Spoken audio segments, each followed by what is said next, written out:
नमस्कार। आज के इस खास विश्लेषण में हम एक ऐसी मेडिकल कंडीशन पर बात करने जा रहे हैं जो सुनने में ही काफी डरावनी लगती है। आम बोलचाल में लोग इसे कहते हैं फेफड़ों में पानी भरना, और मेडिकल टर्म्स में इसे प्लूरल इफ्यूजन कहा जाता है। अब इस विषय की गहराई और गंभीरता को देखते हुए हमने इस पूरी चर्चा को एक एक्सपर्ट के दिशा निर्देशों पर तैयार किया है।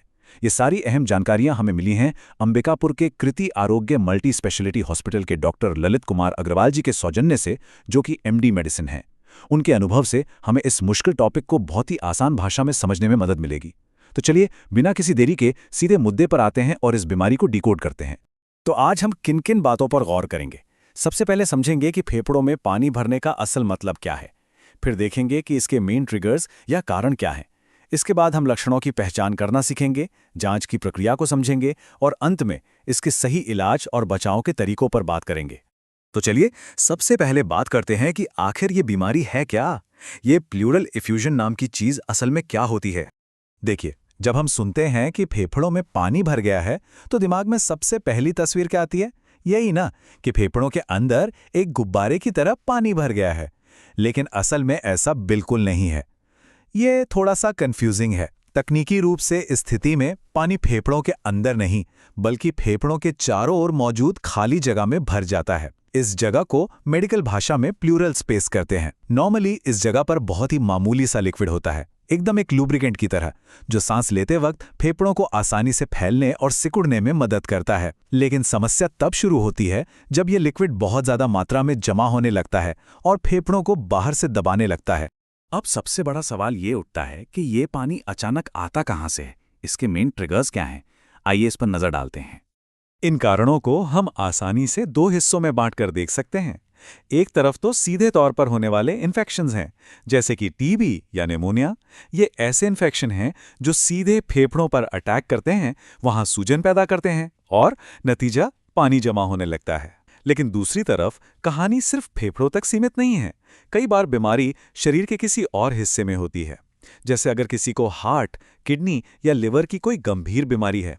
जब शरीर के ये अहम अंग ठीक से काम करना बंद कर देते हैं तो पूरी बॉडी का फ्लूइड बैलेंस यानी तरल पदार्थ का संतुलन बिगड़ जाता है और वो एक्स्ट्रा पानी फेफड़ों के आसपास जाकर इकट्ठा होने लगता है। इसके अलावा कैंसर जैसी गंभीर स्थिति भी इसका एक बहुत बड़ा कारण हो सकती है। कारण तो हमने समझ लिए। अब देखते हैं कि हमें या किसी मरीज को कैसे पता चलेगा कि शरीर के अंदर ये सब चल रहा है। वो चेतावनी वाले संकेत कौन से हैं? इस पूरी कंडीशन में जो सबसे पहला और सबसे सीरियस अलार्म शरीर बजाता है वो है सांस लेने में भारी तकलीफ। अब ऐसा क्यों होता है? सीधी सी बात है, जरा सोचिए, अगर फेफड़ों के चारों ओर पानी का दबाव बन जाएगा तो फेफड़ों को फूलने के लिए जगह ही कहाँ मिलेगी। इस प्रेशर की वजह से इंसान को थोड़ी सी भी ऑक्सीजन खींचने के लिए बहुत ज्यादा मशक्कत करनी पड़ती है। ये एक ऐसा वार्निंग साइन है जिसे किसी भी हाल में इग्नोर नहीं किया जाना चाहिए। खैर, सिर्फ सांस फूलना ही नहीं, बॉडी कुछ और अलार्म ही देती है। मरीज को सीने में बहुत तेज दर्द महसूस हो सकता है, खासकर जब वो गहरी सांस लेने की या खांसने की कोशिश करता है। इसके साथ ही सूखी खांसी का लगातार आना, इन्फेक्शन की वजह से बुखार रहना और शरीर में बिल्कुल एनर्जी न बचना, यानी बहुत ज्यादा कमजोरी महसूस होना। जब ये सारे लक्षण एक साथ दिखाई दें तो समझ लीजिए कि शरीर बहुत भारी तनाव में है और उसे तुरंत मेडिकल हेल्प चाहिए। लक्षण दिखने के बाद अगला कदम क्या होता है? डॉक्टर आखिर किस तरह से इस बीमारी की सटीक जांच करते हैं? चलिए इस निदान की प्रक्रिया को समझते हैं। देखिए, मेडिसिन की दुनिया में सिर्फ अंदाजे से काम नहीं चलता। डॉक्टर एक proper step by step process follow करते हैं।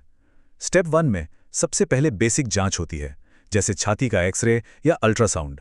इससे तुरंत पता चल जाता है कि वहां पानी है या नहीं। अगर मामला थोड़ा उलझा हुआ लगता है तो स्टेप 2 में डॉक्टर सीटी स्कैन करवाते हैं। इससे फेफड़ों का एकदम क्लियर 3D व्यू मिल जाता है। और फिर आता है सबसे अहम स्टेप, प्लूरल फ्लूइड जांच।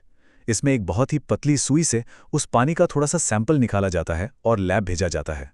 असल में यही वो टेस्ट है जो कंफर्म करता है कि ये पानी टीबी का है, निमोनिया का है या फिर हार्ट या किडनी के फेल होने का नतीजा है। अब हम इस चर्चा के सबसे जरूरी हिस्से पर आ गए हैं। इसका इलाज कैसे होता है और हम इससे बच कैसे सकते हैं? इलाज का सबसे बेसिक फंडा है उस जड़ पर वार करना जिसकी वजह से ये पानी भर रहा है। अगर टेस्ट में पता चलता है कि कारण कोई इन्फेक्शन है, जैसे टीबी, तो डॉक्टर तुरंत एंटी टीबी दवाइयां या एंटीबायोटिक शुरू कर देते हैं। अगर प्रॉब्लम हार्ट या किडनी की है तो उन अंगों को ठीक करने वाली दवाइयां दी जाती हैं।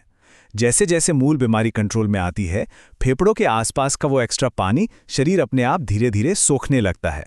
लेकिन हर केस इतना सीधा नहीं होता। कई बार पानी इतना ज़्यादा भर जाता है कि मरीज को सांस लेने में बहुत ही ज़्यादा तकलीफ होती है और उससे तुरंत राहत की ज़रूरत होती है। ऐसे समय में एक खास प्रोसीजर किया जाता है जिसे थोरैसेंटेसिस कहते हैं।